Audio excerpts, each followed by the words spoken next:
ವೀಕ್ಷಕರೇ ನಮಸ್ಕಾರ. ಕನಸು ಗೆದ್ದವರ ಮನದ ಮಾತು ವಿಶೇಷ ಕಾರ್ಯಕ್ರಮಕ್ಕೆ ಸ್ವಾಗತ. ನಾನು ಸುಪ್ರೀತ್ ಅಮೇಯ್. ವೀಕ್ಷಕರೇ, ಇವತ್ತಿನ ದಿನ ನಮ್ಮ ಜೊತೆ ಓರ್ವ ಗ್ರಾಮೀಣ ಪ್ರತಿಭೆಗಳಿಗೆ ರಾಷ್ಟ್ರದ ಬೆಳಕನ್ನು ತೋರಿಸಿದಂತಹ ಒಬ್ಬ ಸಾಧಕರು ನಮ್ಮ ಜೊತೆ ಇದ್ದಾರೆ. ಶ್ರೀಯುತ ಶಿವರಾಮ್ ಎನೆಕಲ್ ಸರ್. ಕಾರ್ಯಕ್ರಮಕ್ಕೆ ಸ್ವಾಗತ. ನಮಸ್ಕಾರ. ಹೇಗಿದ್ದೀರಾ ಸರ್? ಚೆನ್ನಾಗಿದ್ದೇನೆ. ಓಕೆ.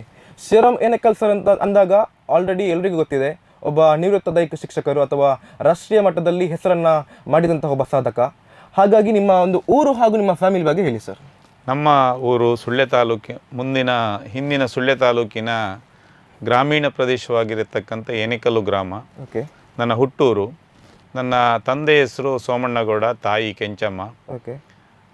ನಾನು ತಂದೆಗೆ ಒಬ್ಬನೇ ಪುತ್ರ. ನನ್ನ ತಂಗಿ ಜಯಂತಿ, ಇಬ್ಬರು ಮಕ್ಕಳು ನಾವು. ಓಕೆ. ಬಾಲ್ಯದಲ್ಲಿ ನಮ್ಮ ತಂದೆಯವರು ಕೂಡ ಭಾಳ ಒಂದು ಕ್ರೀಡೆಯಲ್ಲಿ ಆಸಕ್ತಿಯನ್ನು ಹೊಂದಿರತಕ್ಕಂಥ ಒಬ್ಬ ವ್ಯಕ್ತಿಯಾಗಿದ್ದರು. ಕಂಬಳಗಳಲ್ಲಿ ಕೋಣಗಳನ್ನು ಓಡಿಸ್ತಿದ್ರು. ಆ ರೀತಿಯಾಗಿ ನಮ್ಮೊಂದು ಫ್ಯಾಮಿಲಿ ಒಂದು ಕ್ರೀಡಾ ಕ್ಷೇತ್ರದಲ್ಲಿ ಬೆಳೆದು ಬಂದಿರತಕ್ಕಂಥ ಒಂದು ಕ್ಷೇತ್ರವನ್ನು ಆಯ್ಕೆ ಮಾಡಿಕೊಂಡಿರತಕ್ಕಂಥ ಒಂದು ಮನೆತನ ನಮ್ಮದು. ಓಕೆ. ನನ್ನ ಮನೆ ಚಿತ್ಗಲ್ಲು ಮನೆ. ನನ್ನ ಎಜುಕೇಷನ್ ಎಲ್ಲ ನಾನು ನಮ್ಮ ಗ್ರಾಮೀಣ ಪ್ರದೇಶವಾಗಿರತಕ್ಕಂಥ ಎನೆಕಲ್ನಲ್ಲಿ ನನ್ನ ಪ್ರಾಥಮಿಕ ಶಿಕ್ಷಣವನ್ನು, ಪ್ರೌಢ ಶಿಕ್ಷಣವನ್ನು ಮತ್ತು ಪೂರ್ವ ಶಿಕ್ಷಣವನ್ನು ಸುಬ್ರಹ್ಮಣ್ಯ ಪದವಿ ಪೂರ್ವ ಕಾಲೇಜಲ್ಲಿಯೂ, ಅದೇ ರೀತಿ ನನ್ನ ದೈಹಿಕ ಶಿಕ್ಷಕ ತರಬೇತಿಯನ್ನು ನಾನು ಕುಶಾಲನಗರದ ಸತ್ಯಸಾಯಿ ಫಿಸಿಕಲ್ ಎಜುಕೇಷನ್ ಟ್ರೈನಿಂಗ್ ಸೆಂಟರ್ನಲ್ಲಿ ನನ್ನ ತರಬೇತಿಯನ್ನು ಪೂರೈಸಿದ್ದೇನೆ. ಇವಾಗ ನಿಮ್ಮ ಒಂದು ಪ್ರೈಮರಿ, ಹೈಸ್ಕೂಲ್ ಅಥವಾ ಕಾಲೇಜ್ ಆ ಒಂದು ಎಜುಕೇಷನನ್ನು ಅಲ್ಲಿ ಮಾಡಿದೆ ಅಂತ ಹೇಳಿದ್ರಿ. ಆ ಸಂದರ್ಭದಲ್ಲಿ ನೀವು ನಿಮ್ಮ ಒಂದು ಜರ್ನಿಯನ್ನು ಆರಂಭಿಸಿದಾಗ ಕ್ರೀಡೆಯಲ್ಲಿ ಬಿಟ್ಟು ಬೇರೆ ಯಾವ ಕ್ಷೇತ್ರದಲ್ಲಿ ತಮ್ಮನ್ನು ತಾವು ತೊಡಗಿಸ್ಕೊಂಡಿದ್ರಿ? ಅಂದರೆ ಈ ಕ್ರೀಡಾ ಕ್ಷೇತ್ರವನ್ನು ನಾನು ಹಮ್ಮಿಕೊಳ್ಳಲಿಕ್ಕೆ ಮುಖ್ಯ ಕಾರಣ ಅಂತ ಹೇಳಿದರೆ, ನಮ್ಮ ಊರಿನಲ್ಲಿ ಅನೇಕರು ಯುವಕ ಮಂಡಲದ ಮುಖಾಂತರ ಅನೇಕರು ಈ ಕ್ರೀಡೆಗಳನ್ನು ಅವರು ಆಡ್ತಾಯಿದ್ರು. ಉದಾಹರಣೆಗಾಗಿ ಕಬಡ್ಡಿ ಇರ್ಬೋದು, ವಾಲಿಬಾಲ್, ಬ್ಯಾಡ್ಮಿಂಟನ್. ನಮ್ಮ ಹಿರಿಯರು ಬಹುಶಃ ನಮ್ಮ ಮನೆ ಆ ಕ್ರೀಡಾಂಗಣದ ಮೈದಾನದ ಸಮೀಪದಲ್ಲಿ ನಮ್ಮ ಮನೆ ಇದ್ದ ಕಾರಣ ನನಗೆ ಈ ಕ್ರೀಡೆಯ ಬಗ್ಗೆ ಆಸಕ್ತಿ ಹುಟ್ಟಲಿಕ್ಕೆ ಪ್ರಾರಂಭ ಆಯಿತು. ನಾನು ಚಿಕ್ಕದಲ್ಲಿರುವಾಗ ನಮ್ಮ ತಂದೆಯವರಿಗೆ ಒಂದು ಆಸಕ್ತಿ ಇತ್ತು ಯಕ್ಷಗಾನದಲ್ಲಿ. ಅವರು ಯಕ್ಷಗಾನದಲ್ಲಿ ಮದ್ದಳೆ ಬಾರಿಸ್ತಾಯಿದ್ರು. ಅಂದರೆ ಅಲ್ಲಿ ಹಳ್ಳಿಯಲ್ಲಿ ಕೆಲವರು ತಾಳಮದ್ದಳೆಯನ್ನು ಮಾಡ್ತಾಯಿದ್ರು ಹಿರಿಯರು. ಭಾಗವತರಿದ್ದರು, ಚಂಡೆಗೆ ಜನ ಇತ್ತು, ಮದ್ದಳೆಗಿತ್ತು. ನಮ್ಮ ಮನೆಯಲ್ಲಿ ಚಂಡೆ ಮದ್ದಳೆಗಳು ಎಲ್ಲ ನಮ್ಮ ಮನೆಯಲ್ಲಿ ಇರ್ತಿದ್ದು. ಹಾಗೂ ನನಗೆ ಸ್ವಲ್ಪ ಯಕ್ಷಗಾನದಲ್ಲಿ ಕೂಡ ನನಗೆ ಒಂದು ಆಸಕ್ತಿ ಮೂಡಿತು. ಆ ಯಕ್ಷಗಾನದ ಆಸಕ್ತಿ ಮೂಡಿತಿರೋ ಪುತ್ತೂರಿನ ನಾರಾಯಣ ಹೆಗಡೆ ಅಂತ ಹೇಳುವವರು ನಮ್ಮ ಊರಿಗೆ ಈ ಯಕ್ಷಗಾನ ತರಬೇತಿಯನ್ನು ಕಲಿಸಲಿಕ್ಕೆ ಬಂದಿದ್ದರು. ಆವಾಗ ಅದು ನನಗೊಂದು ಸುಸಂದರ್ಭ ಸಿಕ್ಕಿತು. ನಾನು ಯಕ್ಷಗಾನದ ಎಲ್ಲ ನಾಟ್ಯಗಳನ್ನು ಕಲಿತಿದ್ದೆ. ಆ ನಂತರ ಮುಂದಿನ ದಿನಗಳಲ್ಲಿ ನಾನು ಜಾಬಿಗೆ ಸೇರಿದ ನಂತರ, ಉದಾಹರಣೆಗೆ ನಾನು ಬಿಳಿನೆಲೆಗೆ ಬಂದ ನಂತರ ಅಲ್ಲಿ ಕೂಡ ಈ ನಾಟಕ ಹವ್ಯಾಸಗಳು ಎಲ್ಲ ಬಹಳ ಒಳ್ಳೆ ರೀತಿಯಲ್ಲಿ ಪ್ಲೈವುಡ್ಡು ಮತ್ತು ಆ ಊರಿನ ಜನತೆ ಅನೇಕ ತುಳುನಾಟಕಗಳನ್ನು ಮಾಡ್ತಾಯಿದ್ರು. ಅಲ್ಲಿ ನನಗೆ ನಮ್ಮ ಅಧ್ಯಾಪಕರು ನಾವೆಲ್ಲ ಸೇರಿಕೊಂಡು ಅಲ್ಲಿ ಕೂಡ ಒಂದು ನಾಟಕಗಳನ್ನು ಮಾಡುವಂಥ ನನಗೊಂದು ಅವಕಾಶ ಸಿಕ್ಕಿತು. ಕೇವಲ ಕ್ರೀಡಾ ಕ್ಷೇತ್ರದೊಟ್ಟಿಗೆ ಯಕ್ಷಗಾನ ಮತ್ತು ನಾನು ನಾಟಕದ ಹವ್ಯಾಸಗಳನ್ನು ನನ್ನ ಜೀವನದಲ್ಲಿ ಬೆಳೆಸಿಕೊಂಡಿದ್ದೆ. Coming back to your sports journey, ನೀವು ಮೊದಲಿಗೆ ಒಂದು ಆಸ್ ಎ ಕಬಡ್ಡಿ ಪ್ಲೇಯರ್ ನೀವು ಡೆಬ್ಯೂ ಮಾಡಿದಂಥ ಮ್ಯಾಚ್ ಯಾವುದು ಸರ್ ಆಸ್ ಎ ಪ್ಲೇಯರ್? ನಾನು ಪ್ರಾರಂಭದಲ್ಲಿ ನಾನು ನಿಜವಾಗಿ ಕೂಡ ಸುಬ್ರಹ್ಮಣ್ಯ ಕಾಲೇಜಿಗೆ ನಾನು ಸೇರಿದ ನಂತರದಲ್ಲಿ ದೇವರಾಜ ಮಾಸ್ಟ್ರು ಮತ್ತು ಬಾಲಕೃಷ್ಣ ರೈ ದೈಹಿಕ ಶಿಕ್ಷಕರಿದ್ದರು. ಬಹುಶಃ ಅಲ್ಲಿ ದೇವರಾಜ ಮಾಸ್ಟ್ರು ಅವರು ಸೈನ್ಸ್ ಟೀಚರ್ ಆದರೂ ಕೂಡ ಅವರು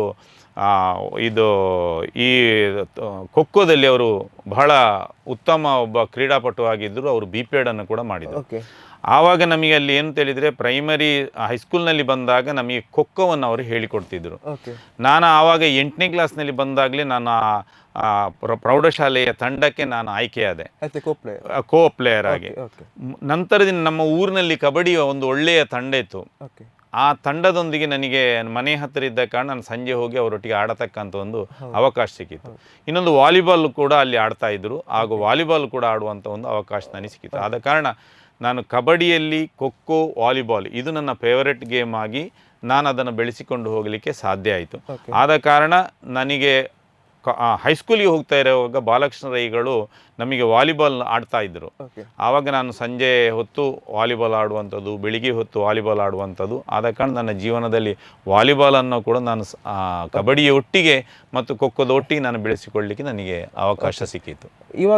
ಈಗ ಒಬ್ಬ ಊರಿನಲ್ಲಿ ಹೇಗಂತ ಹೇಳಿದರೆ, ಒಬ್ಬ ಸಾಧಕ ಮುಂದುವರಿತಾ ಇದ್ದಾನೆ ಅಂತ ಹೇಳುವಾಗ ಊರಿನವರು ಸಾಕಷ್ಟು ಜನ ಕಾಲು ಇಳಿಲಿಕ್ಕೆ ನೋಡ್ತಾರೆ.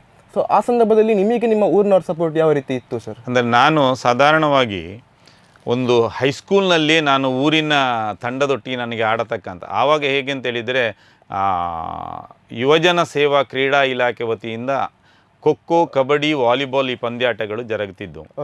ಆವಾಗ ನಮ್ಮನ್ನು ಯುವಕ ಮಂಡಲದ ಮುಖಾಂತರ ನಾನು ಈ ಪಂದ್ಯಾಟಗಳಿಗೆ ನನಗೆ ಹೋಗಲಿಕ್ಕೆ, ಈ ತಂಡದೊಟ್ಟಿಗೆ ಹೋಗಲಿಕ್ಕೆ ನನಗೆ ಅವಕಾಶ ಸಿಗ್ತಿತ್ತು. ನಾನು ಆ ಸಂದರ್ಭಗಳಲ್ಲಿ ಯುವಜನ ಕ್ರೀಡೆಯಲ್ಲಿ ಕಬಡ್ಡಿ, ಖೋಖೋ, ವಾಲಿಬಾಲ್ ಇದು ತಾಲೂಕು ಮಟ್ಟದಲ್ಲಿ ಜರುಗುತ್ತಿತ್ತು. ಆವಾಗ ನಾನು ವಾಲಿಬಾಲು ಆಡ್ತಿದ್ದೆ, ಕಬಡ್ಡಿಯೂ ಆಡ್ತಿದ್ದೆ, ಖೋಖೋ ಆಡ್ತಿದ್ದೆ. ನಾನು ಬೆಳಗಿನಿಂದ ಸಂಜೆ ತನಕ ನಮ್ಮ ಈ ಪಂದ್ಯಾಟಗಳು ನಡೀತಿದ್ದು. ಆ ಸಂದರ್ಭಗಳಲ್ಲಿ ನನಗೆ ಈಚೆಯಲ್ಲಿ ಕಬಡ್ಡಿ ಆಡೋದು, ಆ ಕಡೆಯಲ್ಲಿ ಖೋಖೋ ಆಡೋದು, ಆಚೆಯಲ್ಲಿ ವಾಲಿಬಾಲ್ ಆಡೋದು, ಇದು ಮೂರನ್ನು ಕೂಡ ನಾನು ಫೈನಲ್ ತನಕ ತಂದು ಕೊಡತಕ್ಕಂಥ ಆಟಗಾರನಾಗಿ ನಮ್ಮ ಊರಿನಲ್ಲಿ ಆ ಕ್ರೀಡೆಯ ಬಗ್ಗೆ ಅಷ್ಟು ಆಸಕ್ತಿ ಇತ್ತು. ಎಲ್ಲರೂ ಕೂಡ ಕ್ರೀಡಾದಲ್ಲಿ ತೊಡಗಿಸಿಕೊಂಡಿದ್ದರು. ಆದ ಕಾರಣ ನಾನು ಎಲ್ಲ ಆಟವನ್ನು ನನ್ನ ಹೈಸ್ಕೂಲ್ ಮಟ್ಟದಲ್ಲಿ ನನಗೆ ಬೆಳೆಸಿಕೊಂಡು ಹೋಗಲಿಕ್ಕೆ ನನಗೆ ಅವಕಾಶ ಸಿಕ್ಕಿತು. ಇವಾಗ ನಿಮ್ಮ ಒಂದು ಆಸ್ ಎ ಸ್ಟೂಡೆಂಟ್ ನೀವು ಆಡಿದಂತಹ ಒಂದು high level match, memorable match ಅಂದರೆ ಯಾವುದು ಸರ್? ನಾನು ಆಸ್ ಎ ಪ್ಲೇಯರ್ ನನಗೆ ಈ ಖೋಖೋದಲ್ಲಿ ಮತ್ತು ಕಬಡ್ಡಿಯಲ್ಲಿ ನಾನು ಅತಿ ಹೆಚ್ಚು ಪಂದ್ಯಾಟಗಳನ್ನು ನಾನು ಸ್ಕೂಲ್ನಲ್ಲಿರುವಾಗ ಆಡ್ತಿದ್ದೆ. ನಾವು ಗ್ರಿಗ್ ಲೆವೆಲ್ಲಿ ಕೂಡ ನಾವು ಮ್ಯಾಚಿಗೆ ಹೋಗಿದ್ದೇವೆ. ಅದು ನಮ್ಮ ದೇವರಾಜ ಮಾಸ್ಟರ್ ಇರುವಾಗ ನಮಗೆ ಆ ಒಂದು ಪಂದ್ಯಾಟವನ್ನು ಕಳಿಸಲಿಕ್ಕೆ ಸಾಧ್ಯ ಆಯಿತು. ಮತ್ತು ಕಬಡ್ಡಿಯಲ್ಲಿ ಕೂಡ ನಾನು PUC ಮಟ್ಟದಲ್ಲಿರುವ ಕಬಡ್ಡಿಯನ್ನು ಕೂಡ ಆಡ್ತಾ ಇದ್ದೆ. ಅದು ಕೂಡ ನನಗೆ ಕೆಲವೊಂದು ಸಂದರ್ಭಗಳಲ್ಲಿ ನಮಗೆ ಅದು ಉನ್ನತ ಮಟ್ಟಕ್ಕೆ ಆ ಸಂದರ್ಭಗಳಲ್ಲಿ ಹೋಗಲಿಕ್ಕೆ ಆಗಲಿಲ್ಲ. ಜಿಲ್ಲಾ ಮಟ್ಟ ತನಕ ಹೋಗಿ ಆಟ ಆಡಿರತಕ್ಕಂಥ ಅವಕಾಶಗಳು ನನಗೆ ಸಿಕ್ಕಿದೆ. ನೀವು ಹೊರಗಿನ ಪ್ರಪಂಚಕ್ಕೆ ಈಗ ಕೋಚ್ ಆಗಿ ಪರಿಚಯ ಆದರೂ ಕೂಡ ಇವಾಗ ನಿಮಗೆ ಮೊದಲು ನೀವು ನಿಮ್ಮ ಜರ್ನಿಯನ್ನು ಆಸ್ ಎ ಕೋಚ್ ಶುರು ಮಾಡಿರುವಂಥದ್ದು ಬಿಲ್ನೆಲೆ ಶ್ರೀ ಗೋಪಾಲಕೃಷ್ಣ ಪ್ರೌಢಶಾಲೆಯಲ್ಲಿ. ಅಲ್ಲಿಗೆ ನಿಮ್ಮ ಆಗಮನ ಯಾವ ರೀತಿ ಆಗುತ್ತೆ ಅಂತ? ನಾನು ಪ್ರಾರಂಭದಲ್ಲಿ ನನ್ನ ಟ್ರೈನಿಂಗನ್ನು ಮುಗಿಸಿದಾಗ ನಾನು ಚಿಕ್ಕದಿರುವಾಗಲೇ ನನ್ನ ತಂದೆಯವರು ನನಗೆ ಪ್ರೇರಣೆ ಆಗಿದ್ದರು. ಯಾಕೆಂತ ಹೇಳಿದರೆ ನಾವು ಅಷ್ಟು ದೊಡ್ಡ ಶ್ರೀಮಂತ ಕುಟುಂಬದವರು ನಾವೇನಲ್ಲ, ಒಂದು ಸಾಮಾನ್ಯ ಒಂದು ಕುಟುಂಬದ ಇದು. ನಮ್ಮ ತಾಯಿಯನ್ನು ನಾವು ಚಿಕ್ಕದಿರುವಾಗ ಕಳ್ಕೊಂಡಿದ್ದೆವು, ನಾನು ಮತ್ತು ತಂಗಿ. ಆದರೆ ನಮ್ಮ ತಂದೆಯವರು ಬಹಳ ಚೆನ್ನಾಗಿ ನಮ್ಮನ್ನು ನೋಡಿಕೊಂಡಿದ್ದರು. ಆಗ ತಂದೆಯವರಿಗೆ ಏನು ಅಂತೇಳಿ ಹೇಳಿದರೆ, ನಾನು ಯಾವುದೇ ಒಂದು ಮ್ಯಾಚಿಗೆ, ಪಬ್ಲಿಕ್ ಮ್ಯಾಚಿಗೆ ಹೋಗೋ ಆಗ ಈಗಿನ ಹಾಗೆ ಯಾವುದೇ ಒಂದು ಮ್ಯಾಚ್ಗಳಿಗೆ ಹೋದಾಗ ಹಣದ ಯಾವುದೇ ರೀತಿಯ ಅವಕಾಶಗಳು ಆಗ ಪಂದ್ಯಾಟಗಳಲ್ಲಿ ಇರ್ತಿರ್ಲಿಲ್ಲ. ಆ ಸಂದರ್ಭಗಳಲ್ಲಿ ನಾವು ಏನು ಮಾಡ್ತಾ ಇದ್ದೇವೆ ಅಂತ ಹೇಳಿದರೆ ನಡ್ಕೊಂಡು ಹೋಗೋದು. ಆವಾಗ ನಮ್ಮ ತಂದೆಯವರಿಗೆ ನಾನು ಹೇಳ್ತಿದ್ದೆ, ನಾಳೆ ಇಂಥ ಕಡೆಯಲ್ಲಿ ಮ್ಯಾಚ್ ಇದೆ, ನಾನು ನಾಳೆ ಹೋಗಲಿಕ್ಕಿದೆ ಅಂತ. ಆಗ ನಮ್ಮ ತಂದೆಯವರು ಏನೋ ನಮ್ಮ ಊರಿನಲ್ಲಿ ಸಾಹುಕಾರಗಳಿದ್ದರು, ಅವರ ಹತ್ರ ಹಣವನ್ನು ಇಸ್ಕೊಂಡು ಆ ದಿವಸ ರಾತ್ರಿ ಅಡಿಕೆಯನ್ನು ತೆಗೆದು ಮಾರನೇ ದಿವಸ ಕೊಟ್ಟು ನಮಗೆ ಹಣವನ್ನು ಪೂರೈಸ್ತಿದ್ರು. ಆದ ಕಾರಣ ನನ್ನ ಈ ಸಂಪೂರ್ಣ ಬೆಳವಣಿಗೆಗೆ ನನ್ನ ಬೆನ್ನ ಹಿಂದೆ ಇದ್ದವರು, ನನಗೆ ಪ್ರೋತ್ಸಾಹ ಕೊಟ್ಟವರು ನನ್ನ ತಂದೆಯವರು. ಆದ ಕಾರಣ ನಮಗೇನು ಅಂತೇಳಿದರೆ, ಆ ಸಂದರ್ಭಗಳಲ್ಲಿ ನಾನು ಈ ಪಂದ್ಯಾಟಗಳನ್ನು ಆಡತಕ್ಕಂಥ ಈ ಒಂದು ಸಂದರ್ಭಗಳಲ್ಲಿ ನನಗೆ ಒಂದು ಆಸೆ ಇತ್ತು, ನನಗೇನಾದರೂ ಮಾಡಿ ಒಂದು ದೈಹಿಕ ಶಿಕ್ಷಣ ತರಬೇತಿಯನ್ನು ಪಡಿಬೇಕು. ಆವಾಗ ನನ್ನ ತಲೆಯಲ್ಲಿದ್ದದ್ದು ಏನಂತೇಳಿ, ಕ್ರೀಡೆ ಅಂತ ಹೇಳಿದ ಕೂಡ ದಿನಂಪ್ರತಿ ಆಡೋದು ಅಂತ. ನಿಜವೂ ಕೂಡ ಹಾಗಿರಲಿಲ್ಲ ಅದು. ಅದರ ಮುಖಾಂತರ ನನಗೆ ಒಂದು ಇಂಟ್ರೆಸ್ಟ್ ಇತ್ತು, ಅಂದರೆ ನನಗೆ ಒಂದು ಅಧ್ಯಾಪಕನಾಗಬೇಕು, ಒಂದು ಕ್ರೀಡಾ ತರಬೇತಿಯನ್ನು ಹೊಂದಿಕೊಂಡು ಮುಂದಿನ ದಿನಗಳಲ್ಲಿ ಒಂದು ವಿದ್ಯಾರ್ಥಿಗಳಿಗೆ ಒಂದು ಏನಾದರೂ ಒಂದು ಸಾಧನೆ ಮಾಡಬೇಕು ಅಂತ ಹೇಳುವಂಥ, ನನ್ನಿಂದ ಸಾಧನೆ ಮಾಡಲಿಕ್ಕೆ ಆಗಲಿಲ್ಲ, ನನ್ನ ಮುಖಾಂತರ ಮುಂದಿನ ಪೀಳಿಗೆಗೆ ಒಂದು ಸಾಧನೆಯನ್ನು ಕೊಡಬೇಕು ಅಂತ ಹೇಳುವ ದೃಷ್ಟಿಯಲ್ಲಿ ನಾನು ಈ ಒಂದು ಆಯ್ಕೆಯನ್ನು, ದೈಹಿಕ ಶಿಕ್ಷಕರ ಆಯ್ಕೆಯನ್ನು ಮಾಡಿಕೊಂಡೆ. ನಾನು ಪ್ರಾರಂಭದಲ್ಲಿ ಕುಶಾಲನಗರದಲ್ಲಿ ಇರುವಾಗಲೂ ಕೂಡ ನಾನು ಅನೇಕ ಪಂದ್ಯಾಟಗಳನ್ನು, ಕಬಡ್ಡಿ ಪಂದ್ಯಾಟಗಳನ್ನು ನಾನು ಆಡ್ತಿದ್ದೆ, ವಾಲಿಬಾಲ್ ಪಂದ್ಯಾಟಗಳನ್ನು ಆಡ್ತಿದ್ದೆ. ನನ್ನನ್ನು ಬೇರೆ ಬೇರೆ ಕಡೆಗಳಿಗೆ ಪಂದ್ಯಾಟಕ್ಕೆ ಬಂದು ಕರ್ಕೊಂಡು ಹೋಗ್ತಾ ಇದ್ದರು. ಉದಾಹರಣೆಗಾಗಿ ಮಡಿಕೇರಿಯಲ್ಲಿ ಅನೇಕ ಪಂದ್ಯಾಟಗಳು ಸ್ಪಾನ್ಸರ್ ಆಗಿ, ನಾನು ಮಡಿಕೇರಿಯಲ್ಲಿ ಭಾರಿ ದೊಡ್ಡ ಟೂರ್ನಮೆಂಟ್ ಆಗ್ತಿತ್ತು, ಆಗನ ಹಿರಿಯ ಪ್ಲೇಯರ್ಗಳೆಲ್ಲ ಇದ್ದರು. ಅಲ್ಲಿ ಕೂಡ ನಾನು ಅನೇಕ ಪಂದ್ಯಾಟಗಳು ನನ್ನ ಮನೆಗೆ ಬಂದು ಕಾರ್ನಲ್ಲಿ ಕರ್ಕೊಂಡೋಗಿ ನಾನು ಆಟ ಆಡ್ತಿದ್ದೆ. ಆವಾಗ ನನಗೆ ಈ ಕಬಡ್ಡಿಯ ಬಗ್ಗೆ ನನಗೆ ಅತ್ಯಂತ ಹೆಚ್ಚು ತರಬೇತಿಯನ್ನು ಮಾಡಲಿಕ್ಕೆ ನನಗೆ ಪ್ರೋತ್ಸಾಹ ನೀಡಿದವರು BK ಮಾಧವ್, NIS ಕಬಡ್ಡಿ ತರಬೇತಿ ಅವರು ನಮ್ಮ ಸಂಸ್ಥೆಗೆ ಬಂದು ನನಗೆ, ನಮ್ಮ ಮಕ್ಕಳಿಗೆ ಅದನ್ನು ಹೆಚ್ಚು, ಅಂದರೆ NIS ಆದ ಕಾರಣ ಅವರಿಗೆ ಅದರ ಬಗ್ಗೆ ಹೆಚ್ಚು ನಾಲೆಜ್ ಇತ್ತು. ಆ ನಾಲೆಜನ್ನು ನನ್ನ ಜೀವನದಲ್ಲಿ ಮುಂದೆ ಬಳಸಿಕೊಂಡೆ. ನಾನು ಪ್ರಾರಂಭದಲ್ಲಿ ನಾನು 1 ವರ್ಷ ನಾನು ಹರಿಹರ ಪ್ರೌಢಶಾಲೆಯಲ್ಲಿ ನಾನು 1 ವರ್ಷ ನನ್ನ ಸರ್ವಿಸನ್ನು ಮಾಡಿದೆ. ಬಹುಶಃ ಅಲ್ಲಿ ನಾನು ಫಸ್ಟ್ ಇಯರ್ ಹೋದ ಕೂಡಲೇ ಅದೇ ವರ್ಷ ನಾನು ಅಲ್ಲಿ ತಾಲೂಕು ಮಟ್ಟದಲ್ಲಿ ಆ ಪ್ರಾಥಮಿಕ ಹೈಸ್ಕೂಲಿನ ವಿದ್ಯಾರ್ಥಿಗಳನ್ನ ತಯಾರು ಮಾಡಿ ತಾಲೂಕಿನಲ್ಲಿ ವಿನ್ ಆಗಿ ಜಿಲ್ಲಾ ಮಟ್ಟಕ್ಕೆ ಹೋಗಿತ್ತು. ಅದು ಪ್ರಾರಂಭದಲ್ಲಿ ನನ್ನ ಜೀವನದಲ್ಲಿ ಪ್ರಪ್ರಥಮವಾಗಿ ನಾನು ಒಂದು ಗೆಲುವನ್ನು ಕಂಡದ್ದು ಅಂತ ಹೇಳಿದರೆ ನಾನು ಹರಿಹರದಿಂದ. ನಂತರದ ದಿನಗಳಲ್ಲಿ ನಾನು ಬೇರೆ ಬೇರೆ ಕಡೆಗಳಲ್ಲಿ ನಾನು ಈ ಕಬಡ್ಡಿ, ವಾಲಿಬಾಲ್ ಪಂದ್ಯಾಟಗಳನ್ನು ಪಬ್ಲಿಕ್ನಲ್ಲಿ ಆಡ್ತಾ ಇದ್ದೆ. ಆ ಸಂದರ್ಭದಲ್ಲಿ ಮಿಲಿಟರಿ ಗಣಪೇಗೌಡರು ಅಂತ ಹೇಳಿಕೊಂಡು ನಮ್ಮ ಊರಿನಲ್ಲಿ ಭಾಳ ವಿಶೇಷವಾಗಿ ಅವರು ಮೇಜರ್ ಆಗಿ ರಿಟೈರ್ಡ್ ಆದವರು. ಅವರಿಗೆ ಭಾಳ ಒಂದು ಹೆಸರಿತ್ತು ಆ ಊರಿನಲ್ಲಿ. ಅವರು ಒಂದು ಸರ್ತಿ ನಾನು ಐನಿಕಿದ್ದಿನಲ್ಲಿ ಒಂದು ಮ್ಯಾಚಲ್ಲಿ ಆಡ್ತಾ ಇರುವಾಗ ಆ ಮ್ಯಾಚ್ನಲ್ಲಿ ನನ್ನನ್ನು ನೋಡಿದರು. ನೋಡಿ ನನ್ನ ಆಟವನ್ನು ನೋಡಿಕೊಂಡು ಅಲ್ಲಿ ಅದೇ ಸಂದರ್ಭದಲ್ಲಿ ಬಿಳಿನೆಲೆಯಲ್ಲಿ ಪರಮ ಪೂಜ್ಯ ವಿದ್ಯಾಭೂಷಣರ ಮುಂದಾಳತ್ವದಲ್ಲಿ ಒಂದು ಸ್ಕೂಲ್ ಪ್ರಾರಂಭ ಆಗ್ತದೆ. ಆ ಸ್ಕೂಲಿಗೆ ನೀವು ಬರ್ತೀರಾ ಅಂತ ನನ್ನನ್ನು ಕೇಳಿದ್ದು. ನನ್ನ ಇಲ್ಲಿ ಆಟವನ್ನು ನೋಡಿದಂಥ ಆ ಒಂದು ಸಂದರ್ಭದಲ್ಲಿ ನನಗೆ ಒಂದು ಅವಕಾಶ ಸಿಕ್ಕಿತು. ಮತ್ತು ಅಲ್ಲಿನ ಇಂಟರ್ವ್ಯೂ ಕರೆದ್ರು. ಆ ಇಂಟರ್ವ್ಯೂ ಕರೆದಾಗ ನನ್ನನ್ನು ತಯಾರು ಮಾಡಿದ್ರು. ಅಲ್ಲಿ 8th ಸ್ಟ್ಯಾಂಡರ್ಡ್ 1981-82ರಲ್ಲಿ ಅಲ್ಲಿ ಪ್ರಾರಂಭ ಆಗುವಾಗ ನಾನು ಆ ಸಂಸ್ಥೆಗೆ ಪ್ರಪ್ರಥಮವಾಗಿ ನಾನು ಸೇರಿಕೊಂಡೆ. ಅದೊಂದು ಜರ್ನಿ ನನಗೆ ಪ್ರಾರಂಭ ಆಯಿತು. ನಂತರ ನಾನು ಅತಿ ಹೆಚ್ಚು ವಿಷಯಗಳನ್ನು ನಾನು ಕಲಿತುಕೊಂಡದ್ದು ನಾನು ಪ್ರಾರಂಭದಲ್ಲಿ ಇರುವಾಗ ಅಲ್ಲಿ RN ಬಿಡೆಯವರು ಅಂತ ಹೇಳಿಕೊಂಡು ಮುಖ್ಯೋಪಾಧ್ಯಾಯರಿದ್ದರು. ಬಹುಶಃ ಅವರು ಈ ಕ್ರೀಡೆಯ ಬಗ್ಗೆ ಅತ್ಯಂತ ನಾಲೆಜನ್ನು ಹೊಂದಿದವರು. ಅವರು ನನಗೆ ಎಲ್ಲ ಈ ವಿಷಯಗಳ ಬಗ್ಗೆ ಹೇಳ್ತಾ ಇದ್ದರು. ಅನೇಕ ಕ್ರೀಡಾಪಟುಗಳನ್ನು ಅವರ ಗರಡಿಯಲ್ಲಿ, ಅಂದರೆ ಅವರು ಮುಖ್ಯೋಪಾಧ್ಯಾಯರಿದ್ದಾಗ ಅವರಿಗೆ ಪ್ರೋತ್ಸಾಹ ಕೊಡ್ತಾಯಿದ್ರು. ಅಂತಾರಾಷ್ಟ್ರೀಯ ಮಟ್ಟದ ಅನೇಕ ಒಬ್ಬ ದಿವಾಕರ ಅಂತ ಹೇಳುವಂಥ ಒಬ್ಬ ಅತ್ಯುತ್ತಮ ಒಬ್ಬ ಆಟಗಾರ ಇದ್ದ.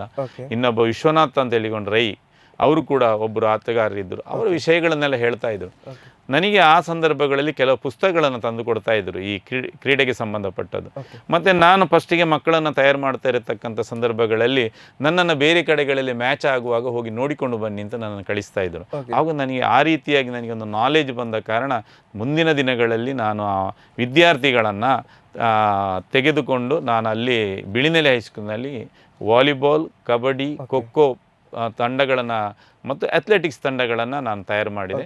ಮುಂದಿನ ದಿನಗಳಲ್ಲಿ ಅತ್ಯಂತ ಅದು ಯಶಸ್ವಿಯಾಗಿ ಕ್ರೀಡಾಪಟುಗಳು ನಮ್ಮಲ್ಲಿ ಬೆಳೀಲಿಕ್ಕೆ ಪ್ರಾರಂಭ ಆದರು. ಸರ್, ಆರಂಭದ ನಿಮ್ಮ ಜರ್ನಿಯಲ್ಲಿ ಬಿಳಿನೆಲೆಗೆ ಆಗಮನವಾಯಿತು. ಅಲ್ಲಿಂದ ನಿಮ್ಮ ಒಂದು ವಿದ್ಯಾರ್ಥಿಗಳನ್ನು 0 to ಹೀರೋ, ಅಂದರೆ ನಿಮ್ಮ ಒಂದು ಆ್ಯಸ್ ಎ ಪ್ಲೇಯರ್ ಆಗಿದ್ದಂಥ ಎಕ್ಸ್ಪೀರಿಯನ್ಸನ್ನು ವಿದ್ಯಾರ್ಥಿಗಳ ಮೇಲೆ ಪ್ರಭಾವವನ್ನು ಬೀರಿ ಅಲ್ಲಿ ವಿದ್ಯಾರ್ಥಿಗಳನ್ನು ನೀವು ತಯಾರು ಮಾಡಬೇಕಾಗಿತ್ತು.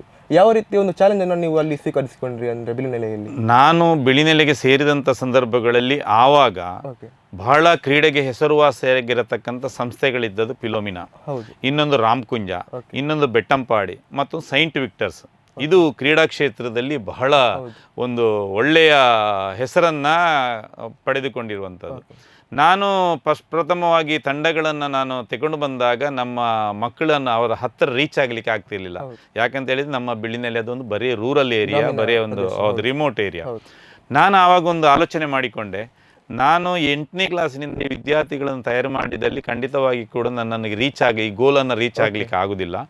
ನಾನು ಅದಕ್ಕೆ ಬೇಕಾಗಿ ಪ್ರೈಮರಿ ಶಾಲೆಯ 5ನೇ ಕ್ಲಾಸಿನ ಮಕ್ಕಳನ್ನು, ಅಲ್ಲಿಯ ಸರಕಾರಿ ಪ್ರಾಥಮಿಕ ಶಾಲೆಯ ಮಕ್ಕಳನ್ನು ತೆಗೆದುಕೊಂಡೆ. ಆ ಮಕ್ಕಳು 7ನೇ ಕ್ಲಾಸಿಗೆ ಬರುವಾಗ ಆ ಮಕ್ಕಳು ತಾಲೂಕಿನಲ್ಲಿ ವಿನ್ ಆದರು. ಅವರನ್ನು ನಾನು 8ಗೆ ತಗೊಂಡ ನಂತರ 8th, 9th, 10th ಬಂದ ನಂತರ ನಾನು 8ನಿಂದಲೇ ನಾನು ಪ್ರಾರಂಭವಾದಂಥ ನನ್ನ ಜರ್ನಿ ಸತತವಾಗಿ ಖೋಖೋ ತಂಡ ನಮ್ಮದು ದಕ್ಷಿಣ ಕನ್ನಡ ಜಿಲ್ಲೆಯಲ್ಲಿ 26 ವರ್ಷ ಯಾವುದೇ ರೀತಿಯ ಬ್ರೇಕ್ ಇಲ್ಲದೆ ನಾವು ವಿನ್ ಆಗಿದ್ದೇವೆ. 10 ವರ್ಷಗಳ ಕಾಲ ನನ್ನದು ಕಬಡ್ಡಿ ವಿನ್ ಆಗಿದೆ. 16 ವರ್ಷ 16 ಸಲ ನನ್ನದು ಕಬಡ್ಡಿ ಸ್ಟೇಟಿಗೆ ಹೋಗಿದೆ. 10 ಸಲ ವಾಲಿಬಾಲ್ ಹೋಗಿದೆ ರಾಜ್ಯ ಮಟ್ಟಕ್ಕೆ. ಮತ್ತು ನಮ್ಮ ಸಂಸ್ಥೆಯಲ್ಲಿ ಕಲಿತಿರತಕ್ಕಂಥ ಒಬ್ಬಳು ಪ್ರೀತಿ PK ಎನ್ನುವಂಥ ವಿದ್ಯಾರ್ಥಿ ನ್ಯಾಷನಲ್ ಲೆವೆಲ್ನಲ್ಲಿ ಸ್ಥಾನವನ್ನು ಕೂಡ ವಾಲಿಬಾಲ್ನಲ್ಲಿ ಸೆಲೆಕ್ಷನ್ ಆಗಿ ಸ್ಟೇಟಿಗೆ ಸೆಲೆಕ್ಷನ್ ಆಗಿ ಕೂಡ ಪಡೆದಿದ್ದಾಳೆ. ಆ ರೀತಿಯಾಗಿ ನಾನು ಸತತವಾಗಿ ಬಹುಶಃ ನಮ್ಮ ತಾಲೂಕಿನಲ್ಲಿ ಆಗಲಿ ದಕ್ಷಿಣ ಕನ್ನಡ ಜಿಲ್ಲೆಯಲ್ಲಿ ಆ ರೀತಿಯ ಅಚೀವ್ಮೆಂಟ್ ಮಾಡಿದಂಥ ಸಂಸ್ಥೆಗಳು ಸತತವಾಗಿ ನನ್ನ ಗಮನಕ್ಕೆ ಇಷ್ಟ ತನಕ ಬರಲಿಲ್ಲ. ಎಲ್ಲ ಕಬಡ್ಡಿ ಇರ್ಬೋದು, ಖೋಖೋ ಇರ್ಬೋದು, ವಾಲಿಬಾಲ್ ಇರ್ಬೋದು, ಅಥ್ಲೆಟಿಕ್ಸ್, ಇಷ್ಟರಲ್ಲಿ ನಾನು ಪ್ರತಿ ವರ್ಷವೂ ಕೂಡ ರಾಜ್ಯ ಮಟ್ಟಕ್ಕೆ ಹೋಗಿರತಕ್ಕಂಥ ಒಂದು ತರಬೇತಿಗಳು ನಮ್ಮಲ್ಲಿ ಸಿಕ್ಕಿದ್ದು. ಅದಕ್ಕೆ ಮುಖ್ಯ ಕಾರಣ ನಮ್ಮ ಬಿಳಿನೆಲೆಯ ಪೇರೆಂಟ್ಸ್ಗಳು, ಜನತೆ, ಆನಂತರ ನನ್ನ ಹಿರಿಯ ವಿದ್ಯಾರ್ಥಿಗಳು, ಕಾಲಕ್ರಮೇಣ ಬಂದಿರೋ ಹಿರಿಯ ವಿದ್ಯಾರ್ಥಿಗಳು ಮತ್ತು ಅಲ್ಲಿಯ ವಿದ್ಯಾರ್ಥಿಗಳು ಅಂತ ಹೇಳುವುದಕ್ಕೆ ನನಗೆ ಯಾವುದೇ ರೀತಿಯ ಸಂಶಯವಿಲ್ಲ, ಸಂದೇಹವಿಲ್ಲ. ಬಹಳ ಸಂತೋಷದಿಂದ ನಾನು ಈ ಒಂದು ವಿಷಯವನ್ನು ತಮ್ಮ ಮುಂದಿಡ್ತಾ ಇದ್ದೇನೆ. ಓಕೆ ಸರ್, ಇವಾಗ ಆ್ಯಸ್ ಎ ಕೋಚ್ ಆಗಿ ನೀವು ನಿಮ್ಮ ಜರ್ನಿಯನ್ನು ಹೇಳಿದ್ರಿ. ನೀವು ವಿದ್ಯಾರ್ಥಿಗಳನ್ನು ಕರ್ಕೊಂಡು ಹೋಗಿ ರಾಷ್ಟ್ರೀಯ ಮಟ್ಟದಲ್ಲಿ ಕೂಡ ಗುರುತಿಸಿಕೊಂಡ್ರಿ. ಅಲ್ಲಿ ಆಡಿದಂತಹ ಒಂದು ಮೆಮೊರೇಬಲ್ ಮ್ಯಾಚ್ ಅಂದರೆ ಯಾವುದು ಸರ್? ನಾನೊಂದು ಸರ್ತಿ ರಾಜ್ಯ ಮಟ್ಟದ ಕಬಡ್ಡಿ ಪಂದ್ಯಾಟ ಆಗುವಾಗ ಚಿತ್ರದುರ್ಗದಲ್ಲಿ ಒಂದು ಮ್ಯಾಚ್ ಆಗಿತ್ತು. ಆ ಮ್ಯಾಚ್ನಲ್ಲಿ ನಮ್ಮದು ಫೈನಲ್ನಲ್ಲಿ ನಮಗೆ ಚಿತ್ರದುರ್ಗ ತಂಡ ನನಗೆ ಒಂದು ಮ್ಯಾಚ್ಗೆ ಸಿಕ್ಕಿತ್ತು. ಆ ಸಂದರ್ಭದಲ್ಲಿ ನಮ್ಮ ಚಿತ್ರದುರ್ಗ ತಂಡವನ್ನು ನಮ್ಮ ಮಕ್ಕಳು ಹೊಡೆದರು, ಡಿಫೀಟ್ ಮಾಡಿದರು. ವಿನ್ ಆದ ಕೂಡಲೇ ನನಗೆ ಅಲ್ಲಿಯ ಜನತೆ, ನಮ್ಮ ಮಕ್ಕಳು ಸಣ್ಣವರಿದ್ರು, ಇಡೀ ಬಂದು ನಮ್ಮನ್ನು ಎತ್ತಿಕೊಂಡು ಹೋದ್ರು, ನನ್ನ ಮಕ್ಕಳನ್ನ. ಚಿತ್ರದುರ್ಗದಲ್ಲಿ ಮ್ಯಾಚ್ ಆಗುವಾಗ ಚಿತ್ರದುರ್ಗ ಟೀಮನ್ನು ಸೋಲಿಸಿಕೊಂಡಾಗ ಇದ್ದು ಅಲ್ಲಿ ಒಬ್ಬರು ರೇಂಜರ್ ನಮ್ಮ ಊರಿನವರು ಇದ್ರು. ಅವರು ನಮ್ಮ ಮಕ್ಕಳನ್ನ ಕರ್ಕೊಂಡೋಗಿ ನಮ್ಮ ಮಕ್ಕಳಿಗೆಲ್ಲ ಊಟ, ಕಾಫಿ, ತಿಂಡಿ ಎಲ್ಲ ಹಾಕಿಸಿ ನಮ್ಮ ಮಕ್ಕಳನ್ನ ಬಹಳ ಪ್ರೋತ್ಸಾಹ ಮಾಡಿದ್ರು. ಅದು ನವನಿಗೆ ಬಹಳ ಒಂದು ಖುಷಿಯನ್ನ ಕೊಟ್ಟಿರತಕ್ಕಂಥ ಒಂದು ಸಂಗತಿ. ಇನ್ನೊಂದು ಸರ್ತಿ ಚನ್ನರಾಯಪಟ್ಟಣದಲ್ಲಿ ರಾಜ್ಯ ಮಟ್ಟದ ಗರ್ಲ್ಸ್ ಮ್ಯಾಚ್ ಆಗಿತ್ತು. ಆವಾಗಲೂ ಕೂಡ ನಮಗೆ ಒಂದು ಒಳ್ಳೆಯ ಒಂದು ಖುಷಿ ಕೊಡತಕ್ಕಂಥ ವ್ಯವಸ್ಥೆಯನ್ನು ಅಲ್ಲಿ ನಮ್ಮ ಊರಿಗೆ ಸಂಬಂಧಪಟ್ಟವರು ಮಾಡಿದರು. ಇನ್ನೊಂದು ಸರ್ತಿ ನಾನು ಗದಗಿಗೆ ಹೋದಾಗ ನಮ್ಮ ಊರಿನವರಲ್ಲಿ ಒಂದು ಹೋಟೆಲ್ ಇಟ್ಟುಕೊಂಡಿದ್ರು. ಅವರ ಹೋಟೆಲಿಗೆ ಕರ್ಕೊಂಡು ಹೋಗಿ ನಮ್ಮ ಆಟವನ್ನು ನೋಡಿ ನಮಗೆ ಬೇಕಾದಷ್ಟು ಪ್ರೋತ್ಸಾಹವನ್ನು ಕೂಡ ಕೊಟ್ಟಿದ್ದಾರೆ. ಅನೇಕ ಕಡೆಗಳಲ್ಲಿ ನಮಗೆ ತುಂಬ ಪ್ರೋತ್ಸಾಹವನ್ನು ನಮ್ಮ ಊರಿನ ಪರವಾಗಿ ನನಗೆ ಸಿಕ್ಕಿದೆ. ಓಕೆ, ಈಗ ನಿಮ್ಮ ಕೈ ಅಡ್ಡಿಲಿ ಬೆಳೆದಂತಹ ಸಾಕಷ್ಟು ಕ್ರೀಡಾಪಟುಗಳು, ಒನ್ ಆಫ್ ದಿ ಹೈ ಲೆವೆಲ್ಗೆ ರೀಚ್ ಆದಂತಹ ಒಬ್ಬ ಆಟಗಾರರು ಅಂದರೆ ಯಾರು ಸರ್? ನನಗೆ ಅಂತಾರಾಷ್ಟ್ರೀಯ ಕ್ರೀಡಾಪಟು ಚಂದನ, ಅವಳು ಹೈ ಜಂಪ್ನಲ್ಲಿ ಅಂತಾರಾಷ್ಟ್ರೀಯ ಮಟ್ಟವನ್ನು ಕೂಡ ಅವಳು ಭಾಗವಹಿಸಿದ್ದಾಳೆ.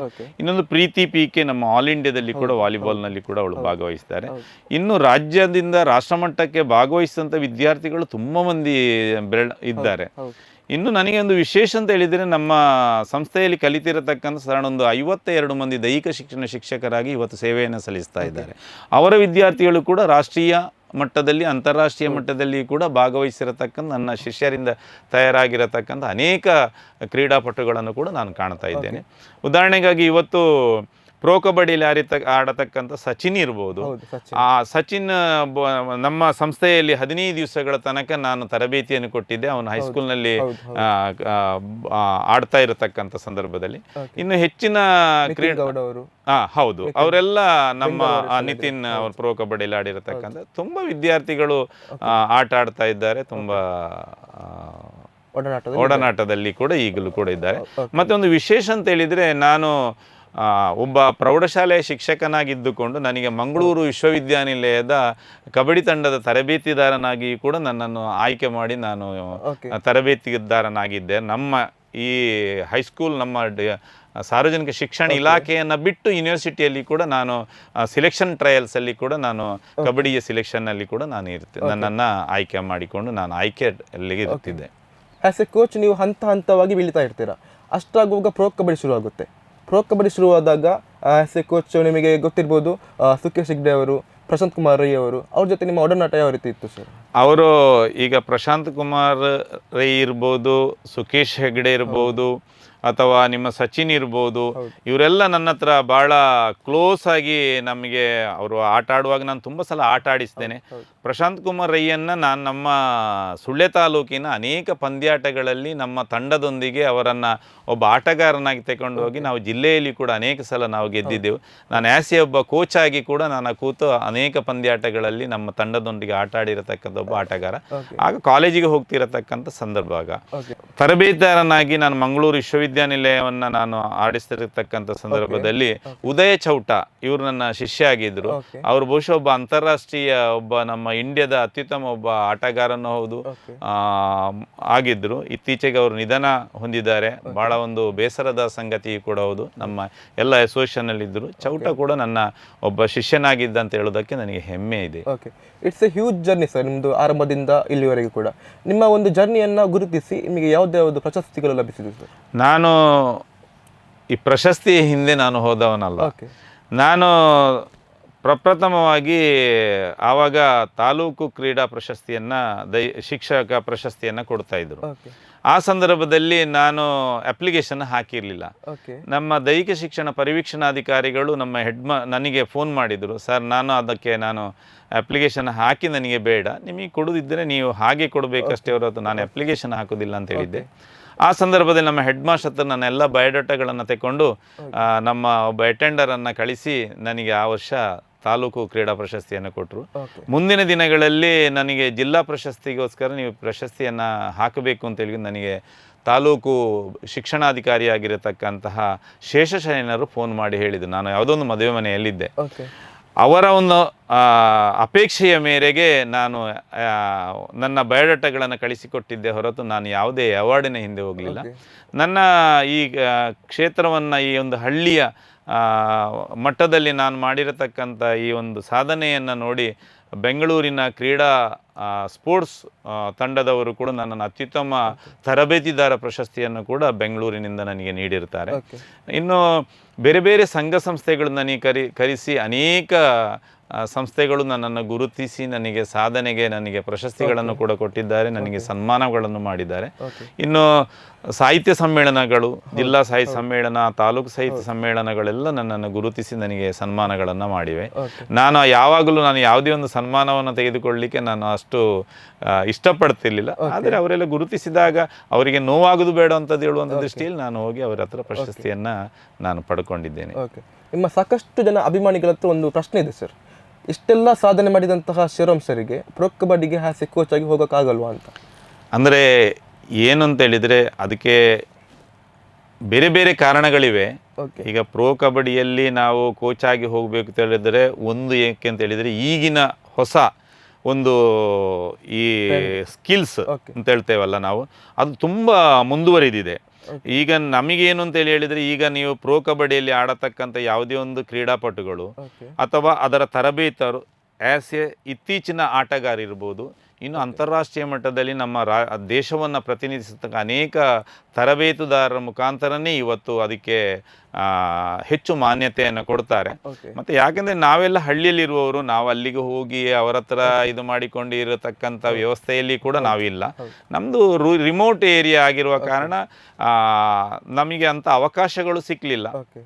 ಅವಕಾಶಗಳು ಸಿಕ್ಕಿದಾಗ ನಾವು ಖಂಡಿತವಾಗಿ ಕೂಡ ಅದನ್ನು ಮಾಡಲಿಕ್ಕೆ ನಮಗೆ ಸಾಮರ್ಥ್ಯ ಇದೆ ಅಂತ ಹೇಳುವಂಥರ ಬಗ್ಗೆ ನಮಗೆ ಯಾವುದೇ ರೀತಿಯ ಪೂರಕವಾದಂಥ ನಮಗೆ ವ್ಯವಸ್ಥೆಗಳಿಲ್ಲ ಅಂತೇಳಿ ಹೇಳ್ಬೋದು ಅಷ್ಟೇ. ಓಕೆ.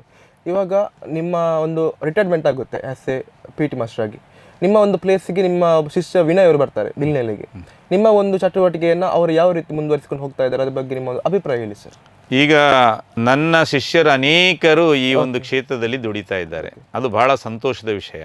ಈ ಕ್ರೀಡಾ ಕ್ಷೇತ್ರದಲ್ಲಿ ನಾನು ನನ್ನ ನಂತರ, ಈಗ ಉದಾಹರಣೆಗಾಗಿ ನಾನು ಯಾಕೆ ಅಂತ ಹೇಳಿದರೆ, ನಾನು ರಿಟೈರ್ಡ್ ಆಗತಕ್ಕಂಥ ಸಂದರ್ಭದಲ್ಲಿ ಇಡೀ ಊರಿನವರು ಮತ್ತು ನನ್ನ ಹಿರಿಯ ವಿದ್ಯಾರ್ಥಿಗಳು ಸೇರಿ ನನಗೆ ಅಭೂತಪೂರ್ವವಾದಂಥ ಬೀಳ್ಕೊಡುಗೆಯನ್ನು ಮಾಡಿದ್ದಾರೆ. ಬಹುಶಃ ಒಂದು 3,500 ಜನರು ಆ ಒಂದು ಕಾರ್ಯಕ್ರಮದಲ್ಲಿ ಭಾಗವಹಿಸಿದರು. ನಾನು ಅದನ್ನು ನನ್ನ ಜೀವನದಲ್ಲಿ ಅದು ನನ್ನ ಬಹಳ ಒಂದು ಖುಷಿಯನ್ನು ಕೊಡತಕ್ಕಂಥ, ನಾನು ನೆನೆಸದೇ ಇರತಕ್ಕಂಥ ಒಂದು ವ್ಯವಸ್ಥೆಯನ್ನು ನನ್ನ ಹಿರಿಯ ವಿದ್ಯಾರ್ಥಿಗಳು, ಊರಿನವರು ನನಗೆ ಮಾಡಿದ್ದಾರೆ. ನನಗೆ ನನ್ನ ಹಿರಿಯ ವಿದ್ಯಾರ್ಥಿಗಳ ಬಗ್ಗೆ ನನಗೆ ಯಾವಾಗಲೂ ಕೂಡ ಗೌರವ ಇದೆ, ನನಗೆ ಅವರ ಬಗ್ಗೆ ಒಂದು ಒಳ್ಳೆಯ ಅಭಿಪ್ರಾಯವೂ ಕೂಡ ಇದೆ. ಯಾಕೆ ಅಂತ ಹೇಳಿದರೆ, ನನ್ನ ದೈಹಿಕ ಶಿಕ್ಷಕ ಕ್ಷೇತ್ರದಲ್ಲಿ ಇರತಕ್ಕಂಥ ಅನೇಕ ವಿದ್ಯಾರ್ಥಿಗಳು ಇವತ್ತು ಒಳ್ಳೆಯ ಮಟ್ಟದಲ್ಲಿ ಕ್ರೀಡಾಪಟುಗಳನ್ನು ತಯಾರು ಮಾಡ್ತಾರೆ. ನನ್ನ ನಂತರದ ಒಂದು ಇದನ್ನು ಅವರು ಮುಂದುವರಿಸಿಕೊಂಡು ಹೋಗ್ತದೆ. ಇದು ನನಗೆ ಒಂದು ತುಂಬ ಸಂತೋಷವನ್ನು ಕೊಡತಕ್ಕಂಥ ವಿಷಯ. ಬೇರೆ ಬೇರೆ ಕ್ಷೇತ್ರಗಳಲ್ಲಿ ಇದ್ದಾರೆ ನಮ್ಮ ವಿದ್ಯಾರ್ಥಿಗಳು, ಅದರಲ್ಲಿ ಕ್ರೀಡಾ ಕ್ಷೇತ್ರಕ್ಕೆ ತಗೊಂಡಾಗ ನನ್ನ ನಿಲುವಿನಲ್ಲಿ ನನ್ನ ನಂತರ ನಾನು ಆ ಸಂಸ್ಥೆಯನ್ನು ಬಿಟ್ಟ ನಂತರ ನನ್ನ ಹತ್ರ ಪರಮ ಪೂಜ್ಯ ವಿದ್ಯಾಪ್ರಸನ್ನ ತೀರ್ಥ ಸ್ವಾಮೀಜಿಯವರು ಕರೆಸಿ ಕೇಳಿದರು, ನೀವು ಇದನ್ನು ಕಂಟಿನ್ಯೂ ಮಾಡಬೇಕು ಅಂತ ಹೇಳಿದರು. ನೀವು ಈ ಸಂಸ್ಥೆಯಲ್ಲಿ ಇರಬೇಕು, ಇದನ್ನು ಕಂಟಿನ್ಯೂ ಮಾಡಬೇಕು. ನಾನೊಂದು ಮಾತನ್ನೇ ಹೇಳಿದೆ, ನಾನು ಇಷ್ಟು ವರ್ಷ ನಾನು ಈ ಸೇವೆ ಮಾಡಿದೆ, ನನಗೆ ಕೂಡ ಸ್ವಲ್ಪ ಫ್ರೀ ಬೇಕು. ಯಾಕೆಂತ ಹೇಳಿದರೆ, ನನ್ನ ಜೀವನದಲ್ಲಿ ನಾನು ಬೆಳಿಗ್ಗೆ ನನ್ನ ಮನೆಯವರೊಟ್ಟಿಗೆ ನಾನು ಇದ್ದದ್ದು ಭಾಳ ಕಡಿಮೆ. ನನ್ನ ಮಿಸಸ್, ನಾನು ಬೆಳಿಗ್ಗೆ ಎದ್ದು ಹೋಗುವಾಗ ನಾನು 6 ಗಂಟೆಗೆ ಎದ್ದು ಶಾಲೆಗೆ ಬರ್ತಿದ್ದೆ, ಸಂಜೆ 8 ಗಂಟೆಗೆ ನಾನು ತರಬೇತಿ ಸಮಯದಲ್ಲಿ ನಾನು ಮನೆಗೆ ಹೋಗ್ತಿದ್ದೆ.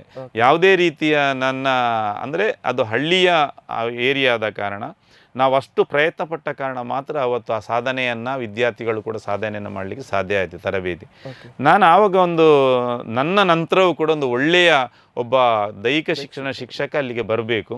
ಆ ಮುಖಾಂತರ ಆ ಮುಂದಿನ ಏನು ಒಂದು ಸಾಧನೆ ಇದೆ ಆ ಸಾಧನೆಯನ್ನು ಮಾಡತಕ್ಕಂಥ ವಿದ್ಯಾರ್ಥಿಯನ್ನೇ ನಾನು, ಯಾಕೆಂತ ಹೇಳಿದ್ರೆ ನಮ್ಮ ಸಂಸ್ಥೆಯ ಒಬ್ಬ ವಿದ್ಯಾರ್ಥಿ ಅಲ್ಲಿಗೆ ಬಂದಾಗ ಹಿಂದೆ ನಮ್ಮ ಸಂಸ್ಥೆ ಯಾವ ರೀತಿಯಾಗಿತ್ತು, ಹೇಗೆ ನಡೀತಿತ್ತು ಎನ್ನುವಂಥರ ಬಗ್ಗೆ ಅವರಿಗೆ ಸಂಪೂರ್ಣವಾದಂಥ ಜ್ಞಾನ ಇದೆ. ಆದ ಕಾರಣ ಅಂಥವನ್ನು ತಗೊಳ್ಬೇಕು ಅಂತ ಹೇಳೋದು ನನ್ನೊಂದು ಅಭಿಲಾಷೆ ಇತ್ತು. ಪೂಜ್ಯರಲ್ಲಿ ಕೂಡ ನಾನು ಹೇಳಿದ್ದೆ, ನಮ್ಮ ವಿದ್ಯಾರ್ಥಿಗಳಾದರೆ ಬಹಳ ಒಂದು ಒಳ್ಳೆಯದು ಅಂತ. ಹಾಗೊಂದು 5 ಮಂದಿ ವಿದ್ಯಾರ್ಥಿಗಳು, ನಮ್ಮ ಹಿರಿಯ ವಿದ್ಯಾರ್ಥಿಗಳೇ, ನಮ್ಮ ಸಂಸ್ಥೆಯಲ್ಲಿ ಓದಿರತಕ್ಕಂಥ ವಿದ್ಯಾರ್ಥಿಗಳೇ ಅಪ್ಲಿಕೇಶನ್ ಹಾಕಿದರು. ನಾನು ಅದರಲ್ಲಿ ಹೇಳಿದ್ದೆ, ಅವರಿಗೆ ಮಾತು ಕೊಟ್ಟಿದ್ದೆ, ನೋಡಿ ಯಾರಾದರೂ ಆಗ್ಬೋದು, ಒಳ್ಳೆಯವರಿಗೆ ನಾನು ಅವಕಾಶ ಕೊಡೋದು, ಮೆರಿಟ್ನಲ್ಲಿ ಯಾರು ಬರ್ತಾರೆ ಅವರಿಗೆ ಅವಕಾಶ ಆಗ್ತದೆ ಅಂತ. ಅದೇ ಪ್ರಕಾರವಾಗಿ ನಾನು ಮಾತ್ರ ಅಲ್ಲ, ನಮ್ಮ HM ಇದ್ದರು, ಮ್ಯಾನೇಜ್ಮೆಂಟಿಂದ ಇದ್ದರು, ಇನ್ನು ಸ್ಪೆಷಲ್ ಆಗಿ ಬೇರೆಯವರನ್ನು ಕೂಡ ನಾವು ಆ ದಿವಸ ಇದಕ್ಕೆ ನಮ್ಮ ಸಂಸ್ಥೆಯಿಂದ ಬಿಟ್ಟು ಹೋಗಿರತಕ್ಕಂಥ ಪ್ರಿನ್ಸಿಪಾಲ್ರು ಕೂಡ ಇದ್ದರು, ಹೆಡ್ ಮಾಸ್ಟರ್ ಕೂಡ ಇದ್ದರು. ಅವರನ್ನು ಕರೆಸಿ ನಾವೊಂದು ಯಾವುದೇ ರೀತಿಯ ಇನ್ಫ್ಲುಯೆನ್ಸ್ ಇಲ್ಲದೆ ನಾವು ಅಲ್ಲಿ ಇಂಟರ್ವ್ಯೂವನ್ನು ಮಾಡಿದೆವು. ಅದರಲ್ಲಿ ಈಗ ನಮ್ಮ ಸಂಸ್ಥೆಯಲ್ಲಿ ದೈಹಿಕ ಶಿಕ್ಷಣ ಶಿಕ್ಷಕನಾಗಿರತಕ್ಕಂಥ ವಿನಯ್ ಇವರು ಆಯ್ಕೆಯಾದರು. ಅದರಲ್ಲಿ ಯಾವುದೇ ರೀತಿಯ ತಾರತಮ್ಯ ಇಲ್ಲ, ಯಾವುದೇ ರೀತಿ ಯಾರು ಮೆರಿಟಲ್ಲಿ ಬಂದಿದ್ದಾರೆ ಅವರಿಗೆ ಅವಕಾಶವನ್ನು ಕೊಟ್ಟಿದ್ದಾರೆ. ಬಹುಶಃ ನಮಗೆ ಖುಷಿಯನ್ನು ಕೊಡ್ತಾ ಇದೆ. ಇವತ್ತು ನನ್ನ ದಾರಿಯಲ್ಲಿ ಅವನು ಕೂಡ ನಡೀತಾ ಇದ್ದಾನೆ.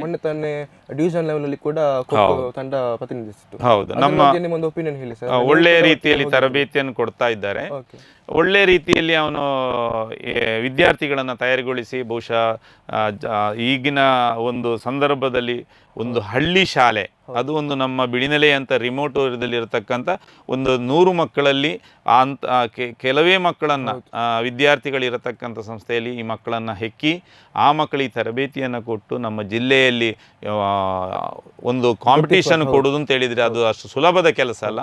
ಅದರ ಹಿಂದೆ ತುಂಬ ಶ್ರಮ ಇದೆ. ಆ ಶ್ರಮದ ಮುಖಾಂತರವಾಗಿ ಖಂಡಿತವಾಗಿ ಕೂಡ ಒಂದು ಒಳ್ಳೆಯ ತಂಡವನ್ನು ಕೂಡ ತಯಾರು ಮಾಡಿದ್ದೇನೆ. ನಾನು ಮೊನ್ನೆ ಡಿವಿಷನಿಗೆ ಕೂಡ ನಾನು ಹೋಗಿದ್ದೆ. ಅತ್ಯುತ್ತಮ ಒಂದು ಆಟವನ್ನು ನಮ್ಮ ವಿದ್ಯಾರ್ಥಿಗಳು ಕೂಡ ಮಾಡಿದ್ದಾರೆ. ಮುಂದಿನ ದಿನಗಳಲ್ಲಿ ಅದಕ್ಕೆ ನಮ್ಮ ಹಿರಿಯ ವಿದ್ಯಾರ್ಥಿಗಳು ಬಹಳ ಪ್ರೋತ್ಸಾಹ ಕೊಡ್ತಾ ಇದ್ದಾರೆ. ಮ್ಯಾನೇಜ್ಮೆಂಟು ಕೂಡ ಒಳ್ಳೆಯ ಪ್ರೋತ್ಸಾಹ ಕೊಡ್ತಾ ಇದೆ ಅವರಿಗೆ. ಆದ ಕಾರಣ ಮುಂದಿನ ದಿನಗಳಲ್ಲಿ ಇನ್ನೂ ಕೂಡ ಚೆನ್ನಾಗಿ ತಂಡಗಳನ್ನು ತಯಾರಿಗೊಳಿಸಬಹುದು ಅಂತ ಹೇಳುವಂಥ ಒಂದು ಭರವಸೆಯೂ ಕೂಡ ನಮಗಿದೆ. ಇವಾಗ ನಿಮ್ಮ ದಾರಿಯಲ್ಲಿ, ನಿಮ್ಮ ಹಾದಿಯಲ್ಲೇ ನಡೀತಿರುವಂಥ ಸಾಕಷ್ಟು ಯುವ ದೈಹಿಕ ಶಿಕ್ಷಕರಿದ್ದಾರೆ. ಅವರಿಗೊಂದು ಕಿವಿ ಮಾತು ಹೇಳಿದ್ರೆ ಏನಂತ ಹೇಳಿ ಸರ್? ನಮ್ಮ ಈಗಿನ ದೈಹಿಕ ಶಿಕ್ಷಣ ಶಿಕ್ಷಕರು ಈಗ ನಾನು ನೋಡಿದ ಮಟ್ಟಿಗೆ ಏನು ಅಂತ ಹೇಳಿದರೆ, ದೈಹಿಕ ಶಿಕ್ಷಣ ಅಂದರೆ ಕೇವಲ ಶಾಲೆಗೆ ಸೀಮಿತವಾಗಿದ್ದರೆ ಮಾತ್ರ ಸಾಧ್ಯ ಆಗುವುದಿಲ್ಲ ತಂಡಗಳನ್ನು ತಯಾರು ಮಾಡಲಿಕ್ಕೆ. ನಾನು ಈಗ ಸಾಧಾರಣವಾಗಿ ನಮ್ಮ ಸಿಟಿಗಳಲ್ಲಿ ನೋಡತಕ್ಕಂಥದ್ದು, ಶಾಲೆಗಳ ದೈಹಿಕ ಶಿಕ್ಷಣ ಶಿಕ್ಷಕರು ಬೆರಳೆಣಿಕೆಯಷ್ಟು ಮಾತ್ರ ದುಡಿತಾ ಇದ್ದಾರೆ, ಈ ತರಬೇತಿಯನ್ನು ಕೊಡ್ತಾ ಇದ್ದಾರೆ. ಆದರೆ ತರಬೇತುದಾರರ ಮುಖಾಂತರ ಹೆಚ್ಚಾಗಿ ಈಗ ಸಿಟಿಗಳಲ್ಲಿ ಕಳಿಸಿ ಕ್ರೀಡಾ ಸಂಘಟನೆಗಳ ಮುಖಾಂತರ ವಿದ್ಯಾರ್ಥಿಗಳನ್ನು ತಯಾರು ಮಾಡ್ತಾ ಇದ್ದಾರೆ. ಕೇವಲ ಬೆಳಿಗ್ಗೆ ಹೋಗಿ ಸಂಜೆ ತನಕ ಬಂದು ನಾವು ದೈಹಿಕ ಶಿಕ್ಷಣ ಶಿಕ್ಷಕರ ಕ್ಷೇತ್ರದಲ್ಲಿ ಸಾಧನೆಯನ್ನು ಮಾಡಲಿಕ್ಕೆ ಸಾಧ್ಯತೆ ಇಲ್ಲ. ಇನ್ನೊಂದು ಏನು ಅಂತೇಳಿ ಹೇಳಿದರೆ, ಒಂದು ದೈಹಿಕ ಶಿಕ್ಷಣ ಶಿಕ್ಷಕರಿಗೆ 2 ರೀತಿಯ ಕೊರತೆಗಳಿರ್ತದೆ. ಒಂದು ಮ್ಯಾನೇಜ್ಮೆಂಟ್ ಸಪೋರ್ಟ್ ಮಾಡಬೇಕು, ಪೇರೆಂಟ್ಸ್ ಸಪೋರ್ಟ್ ಮಾಡಬೇಕು, ಸಮಾಜ ಸಪೋರ್ಟ್ ಮಾಡಬೇಕು. ಮಾಡಿದಾಗ ಮಾತ್ರ ಒಬ್ಬ ತರಬೇತುದಾರನಿಗೆ ಅದನ್ನು ಕಂಟಿನ್ಯೂ ಮಾಡಲಿಕ್ಕೆ ಸಾಧ್ಯ ಆಗ್ತದೆ. ಇದು ವಿವಿಧ ರೀತಿಯಲ್ಲಿ ಇದನ್ನು ಬೆಳೆಸಿಕೊಂಡು ಹೋಗಲಿಕ್ಕೆ ಅವಕಾಶಗಳು ಸಿಕ್ಕಿದಾಗ ನಮ್ಮ ದೈಹಿಕ ಶಿಕ್ಷಣ ಶಿಕ್ಷಕರು ಇದನ್ನು ತೊಡಗಿಸಿಕೊಂಡಲ್ಲಿ ಮುಂದಿನ ದಿನಗಳಲ್ಲಿ ನಮ್ಮ ದೇಶದ ಉತ್ತಮ ಕ್ರೀಡಾಪಟುಗಳನ್ನು ತಯಾರು ಮಾಡಲಿಕ್ಕೆ ಸಾಧ್ಯತೆ ಆಗ್ತದೆ. ನಾನು ದೈಹಿಕ ಶಿಕ್ಷಣ ಶಿಕ್ಷಕರಿಗೆ ಹೇಳೋದಿಷ್ಟೇ, ನಾವು ಪ್ರಾಥಮಿಕ ಹಂತದಲ್ಲಿ, ಪ್ರೌಢ ಹಂತದಲ್ಲಿ, ಪದವಿ ಹಂತದಲ್ಲಿ ನಾವು ವಿದ್ಯಾರ್ಥಿಗಳನ್ನು ತಯಾರು ಮಾಡಿದಾಗ ಮಾತ್ರ ಅವರು ಅಂತಾರಾಷ್ಟ್ರೀಯ ಮಟ್ಟಕ್ಕೆ ಹೋಗಲಿಕ್ಕೆ ಸಾಧ್ಯ ಆಗ್ತದೆ. ಆದ ಕಾರಣ ನನ್ನ ಎಲ್ಲ ದೈಹಿಕ ಶಿಕ್ಷಣ ಶಿಕ್ಷಕರಿಗೆ ನಾನು ಹೇಳ್ತಾ ಇರೋದು, ಯಾವುದೇ ಒಂದು ಮಗುವಿನಲ್ಲಿ ಅವನದೇ ಆಗಿರತಕ್ಕಂಥ ಒಂದು ಶಕ್ತಿ ಇರ್ತದೆ, ಅವನ ಹತ್ರ ಅದೇ ಒಂದು ಚಾಕಚಕ್ಯತೆ ಇರ್ತದೆ, ಒಂದು ಆಸೆ ಇರ್ತದೆ. ಅದನ್ನು ನೋಡಿ ಗುರುತಿಸಿ ವಿದ್ಯಾರ್ಥಿಗಳನ್ನು ತಯಾರಿಗೊಳಿಸಿದಲ್ಲಿ ಖಂಡಿತವಾಗಿ ಪೂರಕವಾಗಿ ಅದು ಸಹಕಾರಿಯಾಗ್ತದೆ. ಎಲ್ಲ ನಮ್ಮ ದೈಹಿಕ ಶಿಕ್ಷಣ ಶಿಕ್ಷಕರು ಆ ಹಂತದಲ್ಲಿ ಪ್ರಯತ್ನ ಪಡಬೇಕು ಅಂತ ನನ್ನದೊಂದು ಆಸೆ ಇದೆ. ಹಿಂದಿನ ದೈಹಿಕ ಶಿಕ್ಷಣ ಶಿಕ್ಷಕರಿಗೂ ಈಗಿನ ದೈಹಿಕ ಶಿಕ್ಷಣ ತುಂಬ ವ್ಯತ್ಯಾಸಗಳಿವೆ. ಒಂದು ಚಾಲೆಂಜ್ ಆಗಿರುವಂಥ ಒಂದು ಪರಿಸ್ಥಿತಿ. ಹೌದು. ಓಕೆ, ಇವಾಗ ನಿಮ್ಮ ಒಂದು ಜರ್ನಿಯನ್ನು ನೀವೇ ಹಿಂತಿರುಗಿ ನೋಡಿದಾಗ ಏನು ಅನಿಸ್ತದೆ ಸರ್? ನಾನು ನನಗೆ ನನ್ನನ್ನು ಎಲ್ಲರೂ ಕೂಡ ಅತ್ಯುತ್ತಮ ಕ್ರೀಡಾ ಶಿಕ್ಷಕ, ಕ್ರೀಡಾ ಇದು ಅಂತೇಳಿ ಎಲ್ಲ ಹೇಳ್ತಾರೆ ಅಂತ ಹೇಳುವಂಥದ್ದನ್ನು ನಿಮ್ಮ ಇದರಿಂದ ನಾನು ತಿಳ್ಕೊಂಡೆ. ಆದರೆ ನಾನು ಇಷ್ಟೇ ಹೇಳ್ತಾ ಇರೋದು, ನಾನು ಸಂಬಳ ತಗೊಂಡಿದ್ದೇನೆ, ನನ್ನ ಕೆಲಸವನ್ನು ಮಾಡಿದ್ದೇನೆ ಹೊರತು ನಾನು ಏನೂ ಅಭಿಲಾಷೆಯನ್ನು ಇಟ್ಟುಕೊಳ್ಳದೆ ನಾನು ಸೇವೆ ಮಾಡಿದ್ದಲ್ಲ. ನಾನು ಏನೋ ನನಗೆ ಒಂದು ಇದರಲ್ಲಿ ಈ ಕ್ಷೇತ್ರದಲ್ಲಿ ನನಗೆ ಇಂಟ್ರೆಸ್ಟ್ ಇತ್ತು, ಆದ ಕಾರಣ ನಾನು ಅದನ್ನು ತೊಡಗಿಸಿಕೊಂಡಿದ್ದೇನೆ. ನಾನು ಕೇವಲ ಕ್ರೀಡೆಯಲ್ಲಿ ಮಾತ್ರ ಅಲ್ಲ, ನಾನು ಅನೇಕ ಸಂಘ ಸಂಸ್ಥೆಗಳಲ್ಲಿ ಕೂಡ ನಾನು ತೊಡಗಿಸಿಕೊಂಡಿದ್ದೇನೆ. ಇವತ್ತಿಗೂ ಕೂಡ ನಾನು ರಿಟೈರ್ಡ್ ಆದರೂ ಕೂಡ ನಾನು ಜಿಲ್ಲಾ ಮಟ್ಟದ ಕ್ರೀಡಾ ಕಬಡ್ಡಿ ಅಸೋಸಿಯೇಷನ್ ಇರ್ಬೋದು, ಖೋಖೋ ಅಸೋಸಿಯೇಷನ್ನು, ವಾಲಿಬಾಲ್ ಅಸೋಸಿಯೇಷನಲ್ಲಿ ಬೇರೆ ಬೇರೆ ಕ್ಷೇತ್ರದಲ್ಲಿ ನನ್ನನ್ನು ತೊಡಗಿಸಿಕೊಂಡು ಜಿಲ್ಲಾ ಮಟ್ಟದಲ್ಲಿ, ತಾಲೂಕು ಮಟ್ಟದಲ್ಲಿ ಇವತ್ತಿಗೂ ಕೂಡ ನಾನು ಕೆಲಸ ಮಾಡ್ತಾ ಇದ್ದೇನೆ ಈ ಕ್ಷೇತ್ರಕ್ಕೆ. ಇನ್ನು ನಾನು ಧಾರ್ಮಿಕ ಕ್ಷೇತ್ರದಲ್ಲಿ ಕೂಡ ದುಡಿತಾ ಇದ್ದೇನೆ. ಸಾಮಾಜಿಕ ರೋಟರಿ, ಯುವಕ ಮಂಡಲ ಮುಂತಾದ ಕ್ಷೇತ್ರಗಳಲ್ಲಿ ಕೂಡ ನಾನು ಇವತ್ತಿಗೂ ಕೂಡ ನಾನು ಸಕ್ರಿಯನಾಗಿ ನಾನು ದುಡಿತಾ ಇದ್ದೇನೆ. ಇನ್ನು ನಾನು ನನ್ನ ಮಕ್ಕಳನ್ನು ಕೂಡ ನಾನು ಈ ಒಂದು ಕ್ರೀಡಾ ಕ್ಷೇತ್ರಕ್ಕೆ ತೊಡಗಿಸಿಕೊಂಡೆ. ಸಾಮಾನ್ಯವಾಗಿ ಶಿಕ್ಷಕರು ಏನು ಮಾಡ್ತಾರೆ ಅಂತ ಹೇಳಿದರೆ, ದೈಹಿಕ ಶಿಕ್ಷಕ ಅವರ ಮಕ್ಕಳನ್ನು ಈ ಕ್ಷೇತ್ರಕ್ಕೆ ಬಿಡುವುದಿಲ್ಲ. ನನ್ನ ದೊಡ್ಡ ಮಗ ಮಂಗಳೂರು ವಿಶ್ವವಿದ್ಯಾನಿಲಯವನ್ನು ಪ್ರತಿನಿಧಿಸಿದ್ದಾನೆ. ಅವನು ಸೌತ್ ಝೋನ್ VTUನಲ್ಲಿ ಕೂಡ ಸೌತ್ ಝೋನ್ ಮೈಸೂರು ವಿಭಾಗವನ್ನು ಕೂಡ ಅವನು ಪ್ರತಿನಿಧಿಸಿ ಕ್ಯಾಪ್ಟನ್ ಆಗಿದ್ದ. ಹೌದು, ಸಚಿನ್. ಆನಂತರ ಅವನೀಗ ಅವನ ಎಜುಕೇಷನ್ ಎಲ್ಲ ನನ್ನ ಈ ಕ್ರೀಡೆಯಿಂದಲೇ ಅವನ ಎಜುಕೇಷನನ್ನು ಅವನು ಡಿಗ್ರಿವರೆಗೆ ಮಾಡಿದ್ದಾನೆ. ಅವನು MBA ಮಾಡುವಾಗಲೂ ಕೂಡ ಅವನಿಗೆ ರಿಯಾಯಿತಿಗಳೆಲ್ಲ ಸಿಕ್ಕಿತ್ತು. ಇವತ್ತು ಅವನು KMFನಲ್ಲಿ ಒಂದು ಉತ್ತಮ ಉದ್ಯೋಗ ಮಾಡ್ತಾ ಇದ್ದಾನೆ. ಅವರ KMFನ ರಾಜ್ಯ ಮಟ್ಟದ 5 ವರ್ಷಗಳಿಂದ ಅವನೇ ಚಾಂಪಿಯನ್ ಆಗಿ ಬರ್ತಾ ಇದ್ದಾನೆ. ಹಾಗೆ ನನ್ನ ಮಕ್ಕಳು, ನನ್ನ ಸಣ್ಣ ಮಗಳು ಕೂಡ ಶಟಲ್ನಲ್ಲಿ ಕೂಡ ತುಂಬ ಸಾಧನೆಯನ್ನು ಮಾಡಿದ್ದಾಳೆ. ಅಂತೂ ಒಂದು ರೀತಿಯಲ್ಲಿ ಸ್ಪೋರ್ಟ್ಸ್ ಫ್ಯಾಮಿಲಿ. ನಮ್ಮದು ಸ್ಪೋರ್ಟ್. ನನ್ನ ಮಿಸ್ಸಸ್ ಕೂಡ ಒಳ್ಳೆಯ ಥ್ರೋಬಾಲ್ ಪ್ಲೇಯರು. ಇವತ್ತಿಗೂ ಕೂಡ ಅವಳಿಗೆ ಆಸಕ್ತಿ ಇದೆ. ಇವತ್ತು ಕೂಡ ಅವಳು ಅದರಲ್ಲಿ ತೊಡಗಿಸಿಕೊಳ್ತಾ ಇದ್ದಾರೆ. ನಾನು ಕೂಡ ಇವತ್ತಿಗೂ ಕೂಡ ಸಂಜೆ ಹೊತ್ತಿನಲ್ಲಿ ಡೈಲಿ ನಾನು ನಮ್ಮ ಊರಿನಲ್ಲಿ ನಮ್ಮ ವಾಲಿಬಾಲಲ್ಲಿ ಆಡ್ತಾ ಇದ್ದೇನೆ, ಶಟ್ಲ್ ಆಡ್ತಾ ಇದ್ದೇನೆ. ಸಾಮಾನ್ಯವಾಗಿ ನಾನು ಇದರಲ್ಲಿ ತೊಡಗಿಸಿಕೊಂಡಿರ್ತಾ ಇದ್ದೇನೆ. ಓಕೆ ಸರ್, ಇವತ್ತು ಕನಸು ಗೆದ್ದವರ ಮನದ ಮಾತು ಎಪಿಸೋಡ್ 1ರ ಮೊದಲ ಅತಿಥಿ ನೀವು. ಹೇಗೆ ಅನಿಸ್ತಾ ಇದೆ ಸರ್? ನ್ಯೂಸ್ ಪುತ್ತೂರು ಬಹುಶಃ ನನಗೆ ಭಾಳ ಖುಷಿಯನ್ನು ಕೊಟ್ಟಿರತಕ್ಕಂಥ ಒಂದು ಸಂಸ್ಥೆಯಾಗಿದ್ದು ಬೆಳೀತಾ ಇದೆ. ನಾನು ಅದರಲ್ಲಿ ನ್ಯೂಸನ್ನು ನೋಡ್ತಾ ಇದ್ದೇನೆ. ಇದೊಂದು ಕೇವಲ ಒಬ್ಬ ಏಕ ವ್ಯಕ್ತಿಯಾಗಿ ಈ ಒಂದು ಸಂಸ್ಥೆ ಮಾಡ್ತಾ ಇಲ್ಲ. ಅನೇಕ ಬೇರೆ ಬೇರೆ ಕ್ಷೇತ್ರಗಳಲ್ಲಿ ತೊಡಗಿಸಿಟ್ಟಿರತಕ್ಕಂಥ ಎಲ್ಲರನ್ನ ಒಟ್ಟು ಸೇರಿಸಿಕೊಂಡು ಈ ಒಂದು ಸಂಸ್ಥೆ ಇವತ್ತು ಕೆಲಸ ಕಾರ್ಯಗಳನ್ನು ಮಾಡ್ತಾ ಇದೆ. ಬಹುಶಃ ಇದಕ್ಕೆ ತುಂಬ ಭವಿಷ್ಯ ಇದೆ. ಯಾಕೆಂತ ಹೇಳಿದರೆ ಇದರ ಉದ್ದೇಶ ಸಾಮಾಜಿಕ ಪ್ರಜ್ಞೆಯನ್ನು ಮೂಡಿಸುವಂಥದ್ದು, ಸಮಾಜದಲ್ಲಿ ಒಂದು ಉತ್ತಮ ಒಂದು ಸಮಾಜದ ನಿರ್ಮಾಣಕ್ಕೆ ಒಂದು ವ್ಯಕ್ತಿಗಳನ್ನು ಅಥವಾ ಒಂದು ವ್ಯವಸ್ಥೆಗಳನ್ನು ಮಾಡುವುದರ ಮುಖಾಂತರ ಸಮಾಜದಲ್ಲಿ ಕೂಡ ಒಂದು ಒಳ್ಳೆಯ ಭಾವನೆಗಳನ್ನು, ಮೆಸೇಜನ್ನು ಕೊಡತಕ್ಕಂಥ ವ್ಯವಸ್ಥೆಯನ್ನು ಈ ಒಂದು ಸಂಸ್ಥೆ ಮಾಡ್ತಾ ಇದ್ದೆ. ಇದರಲ್ಲಿ ನನಗೆ ಇನ್ನೂ ಬಹಳ ಒಂದು ಖುಷಿಯನ್ನು ತಂದಿರತಕ್ಕಂಥ ವಿಷಯ ಅಂತ ಹೇಳಿದರೆ, ನನ್ನ ಶಿಷ್ಯನೇ ಇದರೊಂದು ಅಧ್ಯಕ್ಷನಾಗಿ ಕೇಶವ SRK ಅವರ ಮುಂದಾಳತ್ವದಲ್ಲಿ ಇದನ್ನು ನಡೀತಾ ಇರುವಂಥದ್ದು. ಅದು ನಮ್ಮ ಸಂಸ್ಥೆಯ ಅನೇಕ ವಿದ್ಯಾರ್ಥಿಗಳು ಬೇರೆ ಬೇರೆ ಕ್ಷೇತ್ರದಲ್ಲಿ ತೊಡಗಿಸಿಕೊಂಡು ಸಾಮಾಜಿಕವಾಗಿ ಅತ್ಯುತ್ತಮ ಕೆಲಸಗಳನ್ನು ಮಾಡ್ತಾ ಇದೆ. ಬಹುಶಃ ಪ್ರೇರಣೆಯಾಗಿ ನಮ್ಮ ಸಂಸ್ಥೆ ಎಲ್ಲ ನಮ್ಮ ಸಂಸ್ಥೆಯಲ್ಲಿ ಕಲಿತಿರತಕ್ಕಂಥ ವಿದ್ಯಾರ್ಥಿಗಳಿಗೆ ಅದೊಂದು ದೊಡ್ಡ ಕೊಡುಗೆಯನ್ನು ನೀಡಿದೆ ಅಂತ ಹೇಳುವಂಥದ್ದು ನನಗೆ ಬಹಳ ಹೆಮ್ಮೆಯನ್ನು ತಂದಿದೆ. ಬಹುಶಃ ಇವತ್ತು ಎಂಟ್ರಿ ಮಾಡಿರ್ತಕ್ಕಂಥ ಸುಪ್ರೀತರ ತಾಯಿ ಕೂಡ ನನ್ನ ಸಂಸ್ಥೆಯಲ್ಲಿ ಅತ್ಯುತ್ತಮ ಜಾವಲಿನ್ ಥ್ರೋಯರ್. ಅವಳದ್ದು ತಾಲೂಕಿನಲ್ಲಿ 15 ವರ್ಷಗಳ ತನಕ ಅವಳದ್ದೇ ರೆಕಾರ್ಡ್ ಇತ್ತು ಜಾವಲಿನ್ನಲ್ಲಿ. ಅದು ನನಗೆ ಭಾಳ ಹೆಮ್ಮೆ ತಂದಿರುವಂಥದ್ದು. ಇನ್ನೊಬ್ಬಳು ನಿಶಾ, ಅವಳದು ಕೂಡ ಇವತ್ತು ಕೂಡ ನಮ್ಮ ತಾಲೂಕಿನಲ್ಲಿ. ಪ್ರೀತಿ PK ಎನ್ನುವಳದು ಇವತ್ತು ಕೂಡ ಕರ್ನಾಟಕದಲ್ಲಿ ಜಾವಲಿನಲ್ಲಿ 35 ಮೀಟ್ರು ಬಿಲೋ 16ನಲ್ಲಿ ಇವತ್ತು ಕೂಡ ಇದೆ. ಇನ್ನು ನಮ್ಮಲ್ಲಿ ಕಳೆದ ವರ್ಷ 2 ವರ್ಷಗಳ ಹಿಂದೆ ರೆಕಾರ್ಡ್ ಮಾಡಿರತಕ್ಕಂಥ ನಮ್ಮ ಸಂಸ್ಥೆಯ ಒಬ್ಬ ಹಿರಿಯ ವಿದ್ಯಾರ್ಥಿ ಕೂಡ ಇದ್ದಾನೆ. ಇವರೆಲ್ಲ ನಮ್ಮ ಸಂಸ್ಥೆಯಲ್ಲಿ ಇವತ್ತಿಗೂ ಕೂಡ ರೆಕಾರ್ಡ್ ಆನ್ ಮಾಡಿ ಇರುವಂಥದ್ದು ನಮಗೆ ಭಾಳ ಸಂತೋಷವನ್ನು ತಂದಿದೆ. ನನ್ನ ಮಕ್ಕಳು ಕೂಡ ಈ ಒಂದು ಕ್ಷೇತ್ರದಲ್ಲಿ ತೊಡಗಿಸಿಕೊಂಡಿದ್ದಾರೆ. ಓಕೆ ಸರ್, ನಿಮ್ಮ ಒಂದು ಜರ್ನಿಯನ್ನು ಹಂತವಾಗಿ ನಮ್ಮ ಜೊತೆ ಬಿಚ್ಚಿಟ್ಕೊಂಡ್ರಿ. ನಿಮಗೆ ನಮ್ಮ ಚಾನಲ್ನ ಪರವಾಗಿ ಧನ್ಯವಾದಗಳು. ಆ್ಯಂಡ್ ಸೊ ವೀಕ್ಷಕರೇ, ಇದಾಗಿತ್ತು ಇವತ್ತಿನ ವಿಶೇಷ. ನೀವು ನೋಡ್ತಾ ಇದ್ದೀರಾ ನ್ಯೂಸ್ ಪುತ್ತೂರು, ಜನಮನದ ಪ್ರತಿಧ್ವನಿಗಾಗಿ. ವಸ್ತುನಿಷ್ಠತೆ, ವಿಶ್ವಾಸಾರ್ಹತೆ, ನಿಖರತೆಗಾಗಿ ನೋಡ್ತಾ ಇರಿ ನ್ಯೂಸ್ ಪುತ್ತೂರು, ಜನಮನದ ಪ್ರತಿಧ್ವನಿ.